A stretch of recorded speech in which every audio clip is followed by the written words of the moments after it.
നമ്മുടെ സ്വാതന്ത്ര്യ ദിനവുമായി ബന്ധപ്പെട്ട് കഴിഞ്ഞ ദിവസം സോഷ്യൽ മീഡിയയിൽ കണ്ട ഒരു വീഡിയോ ആണിത്. പലരും ഈ വീഡിയോ കണ്ടിട്ടുണ്ടാവാം. സത്യത്തിൽ ഈ വീഡിയോ കണ്ടപ്പോൾ എനിക്ക് ഒരുപാട് സങ്കടവും ഇവറ്റകളോട് പുച്ഛവുമാണ് തോന്നിയത്. ആ വീഡിയോ കാണാത്തവരുണ്ടെങ്കിൽ നമുക്ക് ആ വീഡിയോ ഒന്ന് കണ്ടിട്ട് വരാം. ബാ.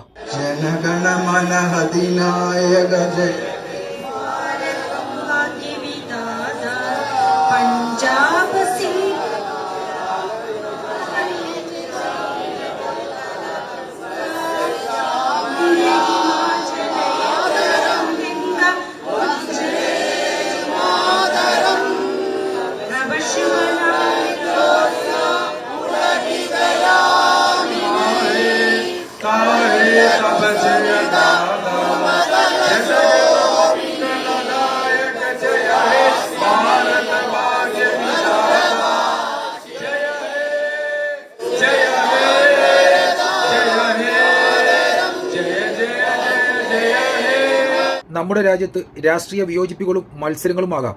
എന്നാൽ അതിനൊക്കെ ഒരു അതിർവരമ്പില്ലേ? നമ്മൾ ഇപ്പോൾ സമൂഹ മാധ്യമങ്ങളിൽ കണ്ട ഈ വീഡിയോ നമ്മൾ ഓരോരുത്തരെയും നാണം കെടുത്തുന്നതാണ്. ഇന്ത്യയുടെ ദേശീയ ഗാനമായ ജനഗണമന ആലപിച്ചുകൊണ്ടിരിക്കുമ്പോൾ അതിനെ ബഹുമാനിച്ച് അടങ്ങി നിൽക്കുന്നതിനു പകരം അതിനിടയിൽ കയറി ദേശീയ ഗാനത്തിന്റെ അന്തസ്സിനെയും അച്ചടക്കത്തെയും തല്ലിക്കെടുത്തുന്ന കാഴ്ചയാണ് നമ്മൾ കണ്ടത്. ഇത് ചെയ്തത് ഏത് വിഭാഗക്കാരാണെന്ന് നിങ്ങളോട് ഞാൻ പ്രത്യേകിച്ച് പറയണ്ടല്ലോ. നാഴികയ്ക്ക് 40 വട്ടം രാജ്യസ്നേഹികൾ എന്നും പറഞ്ഞ് സ്വയം നടക്കുന്നവരുടെ, നമ്മുടെ ദേശീയ ഗാനത്തെ ബഹുമാനിക്കാൻ അറിയാത്തവരുടെ രാജ്യസ്നേഹമാണ് നമ്മളിപ്പോൾ കണ്ടത്. വന്ദേമാതരം നമ്മുടെ ദേശീയ ഗീതമാണ്. നമ്മുടെ സ്വാതന്ത്ര്യ സമരത്തിന് ആവേശം പകർന്ന പവിത്രമായ വരികൾ. അതിനോട് ഓരോ ഇന്ത്യക്കാരനും ബഹുമാനവുമുണ്ട്. എന്നാൽ ജനഗണമന നമ്മുടെ ദേശീയ ഗാനമാണ്. ദേശീയ ഗാനം ആലപിക്കുമ്പോൾ അതിൻ്റെതായ ഒരു പ്രോട്ടോകോളും അച്ചടക്കവുമുണ്ട്. ആ 52 സെക്കൻഡ് അനങ്ങാതെ വളരെ ബഹുമാനത്തോടെ നിൽക്കണമെന്നാണ് നമ്മുടെ നിയമവും ഭരണഘടനയും പറയുന്നത്. ദേശീയ ഗാനം പാടി അവസാനിപ്പിച്ചതിന് ശേഷം വന്ദേമാതരം ചൊല്ലുന്നതിൽ ആർക്കാണ് എതിർപ്പുള്ളത്? ദേശീയഗാനം പൂർത്തിയാകുന്നതുവരെ കാത്തു നിൽക്കാനുള്ള ക്ഷമ പോലും കാണിക്കാതെ അതിനിടയിലേക്ക് കയറി മറ്റൊരു ഗാനം പാടുന്നത് ദേശസ്നേഹമല്ല, കേവലം അനാദരവാണ്. നമ്മുടെ ദേശീയഗാനം എവിടെ വെച്ച് കേട്ടാലും എഴുന്നേറ്റ് അറ്റൻഷനായി നിന്ന് വളരെ ബഹുമാനത്തോടെ ആദരവോടെ അത് പൂർത്തിയാകുന്നതുവരെ കേട്ടു നിൽക്കണമെന്നാണ് നമ്മുടെ ഭരണഘടന പഠിപ്പിക്കുന്നത്. എന്നാൽ ദേശീയ ഗീതം ആലപിക്കേണ്ടവർക്ക് അത് മുഴുവനായിട്ട് ആലപിക്കാം, ഒരു പ്രശ്നവുമില്ല. അല്ലാത്തവർക്ക് നിർബന്ധവുമില്ല. പക്ഷേ നമ്മുടെ ദേശീയ ഗാനത്തെ അപമാനിച്ചുകൊണ്ടാവരുത്. പക്ഷേ ഇവിടെ സംഭവിക്കുന്നത് എന്താണ്?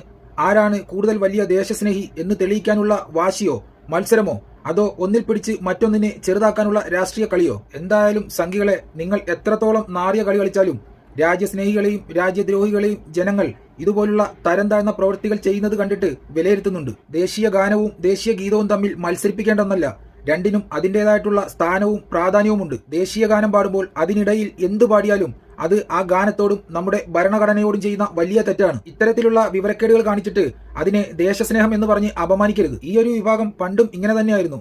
തമ്മിൽ തല്ലിപ്പിക്കുക, സമൂഹത്തിന്റെ സമാധാന അന്തരീക്ഷം എങ്ങനെയെങ്കിലും തകർക്കുക, അതായിരുന്നല്ലോ ലക്ഷ്യം.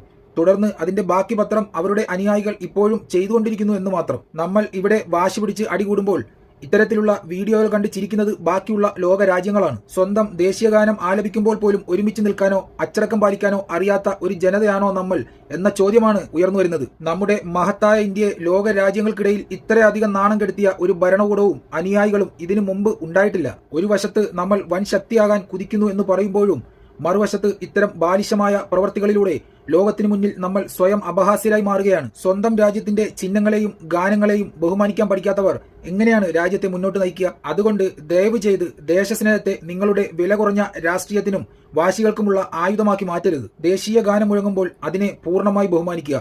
ദേശീയ ഗീതം ചൊല്ലേണ്ടടുത്ത് അത് അഭിമാനത്തോടെ ചൊല്ലുക. അനാവശ്യ മത്സരങ്ങൾ നിർത്തി സ്വന്തം രാജ്യത്തിന്റെ അന്തസ്സ് കളഞ്ഞു കുളിക്കാതിരിക്കാൻ തലയ്ക്ക് ബുദ്ധിയുള്ള ഓരോ പൗരനും ഉത്തരവാദിത്തമുണ്ട്.